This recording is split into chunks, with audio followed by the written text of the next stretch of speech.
Hello viewers. अगर आपने visit visa apply करना है तो इसमें एक सबसे इम्पोर्टेंट डॉक्यूमेंट होता है आपका प्रूफ ऑफ फंड्स, जिसे कि बैंक स्टेटमेंट कहा जाता है। आमतौर पर पाकिस्तान से जो वीज़ाज अप्लाई किए जाते हैं उनकी रिजेक्शन की सबसे बड़ी वजह आपकी बैंक स्टेटमेंट का जो है वो हेल्दी ना होना है। बैंक स्टेटमेंट आमतौर पर पूछा जी कितनी होनी चाहिए। अगर हम कनाडा की बात करें तो कनाडा के लिए जो बैंक स्टेटमेंट है वो आपने सबसे पहले ये करना है, आपने अपने टूर की जो है ना कॉस्ट निकालनी है कि अगर आप 15 दिन के लिए जा रहे हैं तो एयर टिकट की क्या कॉस्ट है, आपकी होटल अकोमोडेशन की क्या कॉस्ट है, आपकी मील्स की क्या कॉस्ट और ट्रांसपोर्टेशन की क्या कॉस्ट है। ये तमाम कॉस्ट आप जमा कर लें और अगर फॉर एग्जांपल ये कॉस्ट 10 लाख बनती है तो आपके पास 2 to 3 टाइम्स पैसे बैंक में होने चाहिए। 2 to 3 टाइम का मतलब हो गया कम से कम 20 लाख से लेके 30 लाख के दरमियान। जितनी ज़्यादा आपकी बैंक स्टेटमेंट हेल्दी होगी उतना आपका वीज़ा लगने के चांसेस ज़्यादा हैं।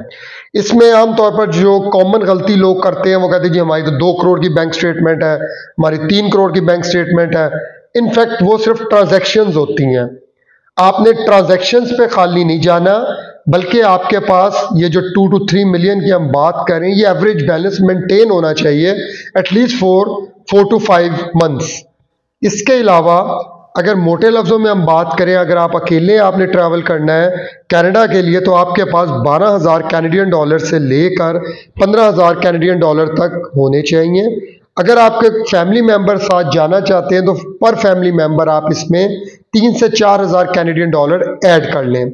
यही फार्मूला आपने शेंजन कंट्रीज़ के लिए भी रखना है कि जितना आपका टूर की कॉस्ट निकलती है उससे 2 to 3 टाइम्स आपके बैंक में पैसे कंटिन्यूसली एवरेज बैलेंस पड़ा हो। ये सबसे कॉमन गलती है और आजकल जितने रिजेक्शन आ रहे हैं अगर मैं उनको शॉर्ट करूं तो मोर देन 60% जो रिजेक्शन है उसमें ये लिखा होता है कि आपकी जो फाइनेंशियल कंडीशंस हैं वो सफिशिएंट नहीं है कि वो आपके टूर प्रोग्राम को सपोर्ट करे, या आप अपने मुल्क के अंदर जो आपकी इकोनॉमिक सिचुएशन है वो ठीक नहीं है और आपकी एम्प्लॉयमेंट जो है वो ठीक नहीं है। तो इस किस्म के ऑब्जेक्शन से बचने के लिए आपने बैंक स्टेटमेंट को प्रॉपर्ली मेंटेन करना है। अपना बहुत ख्याल रखिए। अगर आपको पेड कंसल्टेशन रिक्वायर्ड हो आप हमसे रब्ता कर सकते हैं। व्हाट्सएप नंबर है 030471111196। Thank you very much.